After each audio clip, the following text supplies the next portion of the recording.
Allah itu suka kita meminta, kata Nabi, sisa'ana alih, walaupun ketika selapmu sendalmu putus, pas mau masuk masjid pakai sendal putus, dia berdoa, ya Allah putus sendalku ya Allah. Allah suka kali menengok kita mengadu kepada Allah, minta sama Allah, meleleh air mata kita kepada Allah. Ini banyak sekarang orang tak mau lagi berdoa, sombong. Assalamualaikum warahmatullahi wabarakatuh, assalamualaikum warahmatullahi wabarakatuh, assalamualaikum warahmatullahi wabarakatuh, langsung buka HP. Tengok dari belakang macam kusuk berdoa, pas depan Romi megang handphone. Kok kenapa tak berdoa? Alah, yang lama aja belum kabul, ngapain tambah lagi?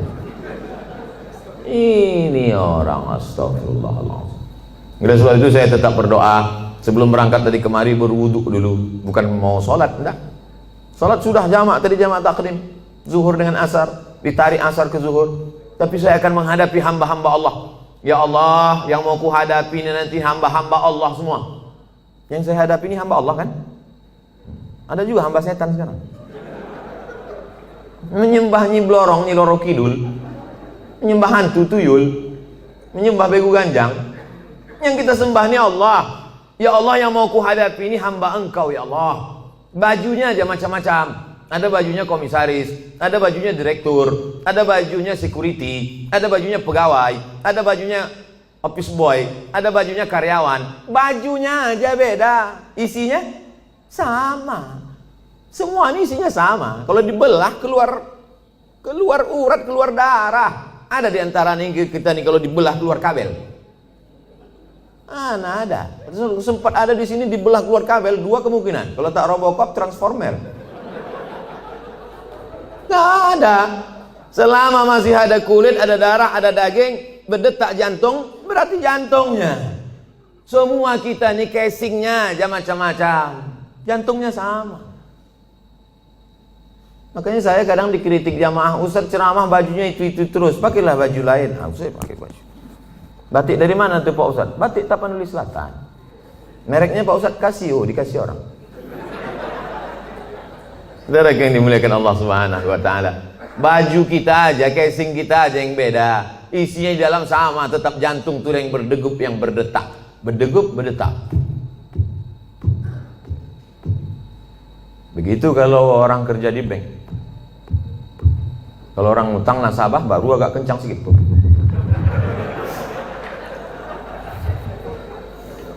Ini kan yang di depan saya ini banyak-banyak semua duitnya. Tadi pagi, tadi malam kami makan sama Ustaz Somad, orang yang paling banyak duit di Sumatera Utara. Inilah dia.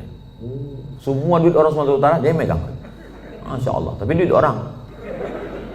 Apa yang dimuliakan Allah Subhanahu wa taala. Oleh sebab itu maka berpikir kita, apa yang nanti ku bawa setelah aku mati ini. Tadi saya SMS ada salah seorang penulis di Jakarta.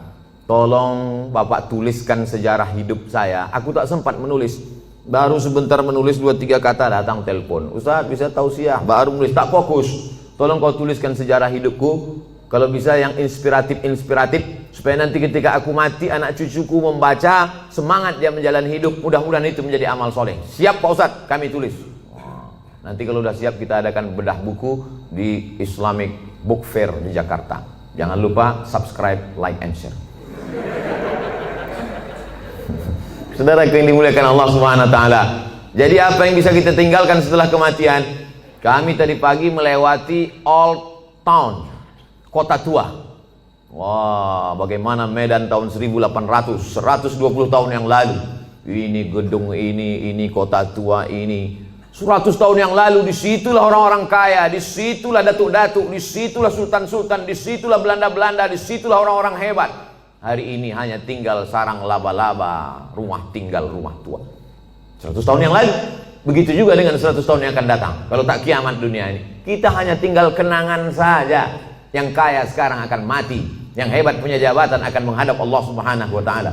Oleh sebab itu, yang pertama, bangkitkan semangat kerja. Anak-anak kita didik, dia pula akan mendidik anak dia akan mendidik cucu cicit dia. Maka kita mati, mereka tetap mengirimkan doa kepada kita. Kalau kita ajarkan doa, doa dikirimnya. Kita ajarkan lagu, lagu lah dikirimnya.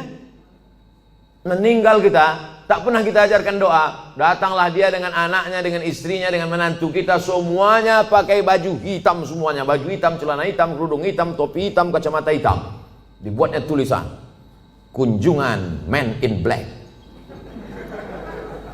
Tapi kalau kita ajarkan dia Bismillahirrahmanirrahim, Yasin wal Qur'anil Hakim, innaka laminal mursalin ala siratim mustaqim, tanzilal azizir rahim, iqra'uha ala mautakum.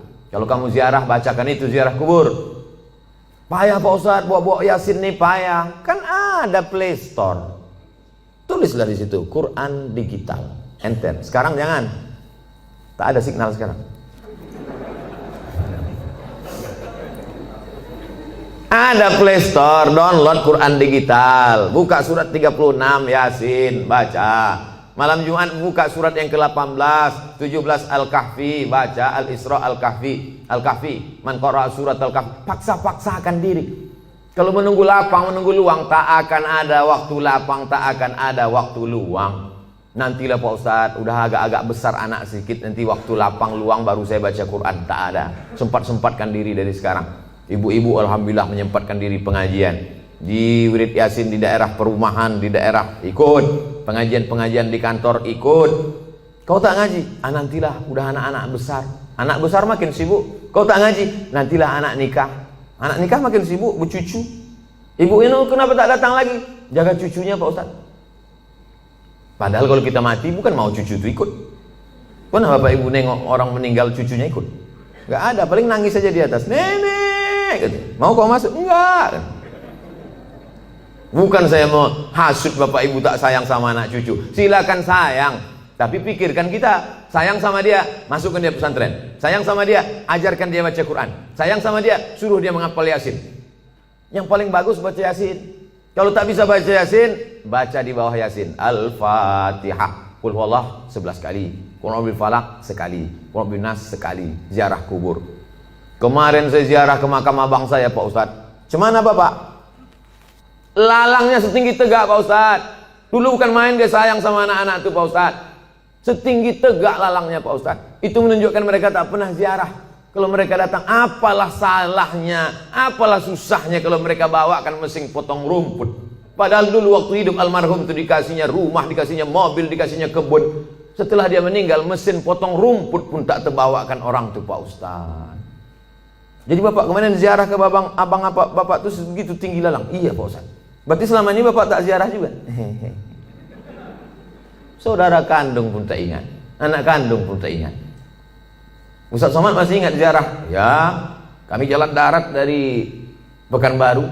Saya sempatkan sampai pula di kisaran jam 10, jam 11 malam. Tetap saya ziarah jam 12 malam. Jam 12 malam ziarah. Tak takut Ustaz sama hantu. Hantu itu takut sama saya. Saya sama hantu. Tuh katanya. Kita takuti Ustaz Somad. Tak usah, kita yang takut sama dia. Sok hebat kali Ustaz Somad. Bapak Ibu yang dimuliakan Allah Subhanahu wa taala, kita bacakan ketika ziarah kubur salam. Ketika lalu kita ucapkan salam. Assalamualaikum ya ahlad diyar minal mu'minin wa inna insyaallah bikum lahiqun yarhamullahul mustaqdimina wal mustakhirin nas'alullaha lana wa lakumul afiyah. Oh, panjang ternyata salamnya Pak Ustaz. Ya, itu yang diajarkan Nabi. Kami selama ini pendek aja Pak Ustaz. Apa salamnya? Assalamualaikum ya ahlal kubur. Jadilah daripada tidak salam sama sekali. Bagus kalau Bapak Ibu punya duit, buatkan baleho besar. Saya sangka larangan mengucapkan salam ke kubur. Buatkan baleho agak-agak sebesar itu. Saya kira kalau cuma sebesar itu tak sampai 500.000. Bawakan ke baleho, buatkan. Tempelkan di daerah-daerah kubur. Kalau ada duit 500.000, buat 5. Berapa ini satu ini Pak? Bapak tukang digital printing. Kalau satu ini berapa Pak? 150.000. Ini untuk salam untuk orang kubur. Nanti Bapak kalau mati dapat syafaatnya juga. 100.000, ambillah. Takut dia. Buatkan 5. Buatkan 5, tempel di beberapa kubur yang ada di Medan ini. Sehingga nanti kalau orang lewat di kubur itu, dia sempat mengucapkan salam. Assalamualaikum ya ahla diyar minal mu'minin wa inna insyaallah bikum lahiqun yarhamullahu mustaqdimin wal mustakhirin nas'allahu lana wa lakumul afiyah. Syukur-syukur sempat dia membacakan Al-Fatihah untuk semua yang ada di daerah makam ini. Assalamualaikum Al-Fatihah. Itu baik sekali. Simple amal kita, tapi bermanfaat. Ini saya tengok baleho besar-besar, tak ada manfaatnya. Buat baleho besar. Kalaupun mau dibuat tambahan di bawah, boleh. Jangan lupa coblos nomor sekian. Berpikir simple, tapi bermanfaat untuk orang banyak.